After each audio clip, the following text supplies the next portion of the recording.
2026ರ ಮೇ ತಿಂಗಳಿನಲ್ಲಿ ಕುಂಭರಾಶಿಯವರಿಗೆ ಶನಿ ಮತ್ತು ಗುರುವಿನ ಸಂಚಾರವು ಜೀವನದಲ್ಲಿ ಹೊಸ ಪಾಠಗಳನ್ನು ಹಾಗೂ ಉತ್ತಮ ಅವಕಾಶಗಳನ್ನು ತರಲಿದೆ.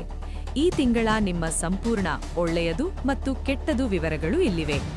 ಶುಭ ಫಲಗಳು: ದ ಗುಡ್, ಹೊಸ ಐಡಿಯಾಗಳು ಮತ್ತು ಸೃಜನಶೀಲತೆ. ಈ ತಿಂಗಳು ನಿಮ್ಮ ಆಲೋಚನಾ ಶಕ್ತಿ ಅದ್ಭುತವಾಗಿರುತ್ತದೆ. ಹೊಸ ಉದ್ಯಮ ಅಥವಾ ಯೋಜನೆಗಳನ್ನು ಪ್ರಾರಂಭಿಸಲು ಇದು ಅತ್ಯಂತ ಸೂಕ್ತ ಕಾಲ. ಸಾಮಾಜಿಕ ಗೌರವ: ಸಮಾಜಮುಖಿ ಕಾರ್ಯಗಳಲ್ಲಿ ಭಾಗವಹಿಸುವಿರಿ. ನಿಮ್ಮ ಮಾತಿಗೆ ಜನರಿಂದ ಬೆಲೆ ಸಿಗಲಿದ್ದು ನಿಮ್ಮ ಪ್ರಭಾವ ಹೆಚ್ಚಾಗಲಿದೆ. ಆರ್ಥಿಕ ಲಾಭದ ಸಾಧ್ಯತೆ: ನಿರೀಕ್ಷಿತ ಮೂಲಗಳಿಂದ ಧನಲಾಭವಾಗಲಿದೆ.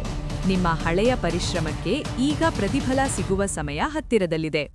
ಧಾರ್ಮಿಕ ಆಸಕ್ತಿ: ಆಧ್ಯಾತ್ಮಿಕ ವಿಷಯಗಳಲ್ಲಿ ಆಸಕ್ತಿ ಹೆಚ್ಚಾಗಲಿದ್ದು ದೇವಸ್ಥಾನಗಳಿಗೆ ಭೇಟಿ ನೀಡುವ ಅಥವಾ ಮನೆಯಲ್ಲಿ ಶುಭ ಕಾರ್ಯಗಳನ್ನು ಹಮ್ಮಿಕೊಳ್ಳುವ ಸಾಧ್ಯತೆ ಇದೆ.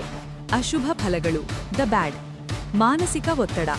ಕೆಲವೊಮ್ಮೆ ಸಣ್ಣ ವಿಷಯಗಳಿಗೂ ಅತಿಯಾಗಿ ಆಲೋಚಿಸಿ ಮಾನಸಿಕ ನೆಮ್ಮದಿ ಕೆಡಿಸಿಕೊಳ್ಳಬಹುದು. ಅತಿಯಾದ ಒತ್ತಡದಿಂದ ದೂರವಿರಿ. ಆರೋಗ್ಯದಲ್ಲಿ ಏರುಪೇರು: ನಿದ್ರಾಹೀನತೆ ಅಥವಾ ಪಾದಗಳಿಗೆ ಸಂಬಂಧಿಸಿದ ಸಮಸ್ಯೆಗಳು ಕಾಣಿಸಿಕೊಳ್ಳಬಹುದು. ಕಣ್ಣಿನ ಆರೋಗ್ಯದ ಬಗ್ಗೆಯೂ ಕಾಳಜಿ ಇರಲಿ. ಕುಟುಂಬದಲ್ಲಿ ವಾಗ್ವಾದ: ಮನೆಯಲ್ಲಿ ಸಣ್ಣಪುಟ್ಟ ಭಿನ್ನಾಭಿಪ್ರಾಯಗಳು ಮೂಡಬಹುದು. ವಿಶೇಷವಾಗಿ ಹಿರಿಯರೊಂದಿಗೆ ಮಾತನಾಡುವಾಗ ತಾಳ್ಮೆ ಕಳೆದುಕೊಳ್ಳಬೇಡಿ. ಖರ್ಚುಗಳ ಮೇಲೆ ಹಿಡಿತವಿರಲಿ. ಆದಾಯವಿದ್ದರೂ ಸಹ ಅನಗತ್ಯ ಐಷಾರಾಮ್ಯ ವಸ್ತುಗಳಿಗಾಗಿ ಹೆಚ್ಚಿನ ಹಣ ವ್ಯಯವಾಗಬಹುದು. ಮಾಸಿಕ ಸಾರಾಂಶ: ಕ್ಷೇತ್ರ, ಸ್ಥಿತಿ, ಸಲಹೆ. ಧನಲಾಭ ಉತ್ತಮ. ಹಣಕಾಸಿನ ಯೋಜನೆಗಳನ್ನು ಗುಪ್ತವಾಗಿಡಿ. ಆರೋಗ್ಯ ಸಾಧಾರಣ. ಸಕಾಲದಲ್ಲಿ ನಿದ್ದೆ ಮತ್ತು ವಿಶ್ರಾಂತಿ ಪಡೆಯಿರಿ. ಪ್ರೀತಿ ಮತ್ತು ವಿವಾಹ ಮಿಶ್ರಫಲ. ಪರಸ್ಪರ ನಂಬಿಕೆಯನ್ನು ಹೆಚ್ಚಿಸಿಕೊಳ್ಳಿ. ವ್ಯವಹಾರ ಪ್ರಗತಿ. ಪಾಲುದಾರಿಕೆ ವ್ಯವಹಾರದಲ್ಲಿ ಲಾಭವಿದೆ. ಪರಿಹಾರಗಳು: ಶನಿವಾರದಂದು ಆಂಜನೇಯ ಸ್ವಾಮಿಯ ದರ್ಶನ ಮಾಡಿ ಮತ್ತು ಹನುಮಾನ್ ಚಾಲೀಸಾವನ್ನು ಪಠಿಸಿ. ಅಂಗವಿಕಲರಿಗೆ ಅಥವಾ ನಿರ್ಗತಿಕರಿಗೆ ಆಹಾರ ಅಥವಾ ಬಟ್ಟೆಯನ್ನು ದಾನ ಮಾಡಿ.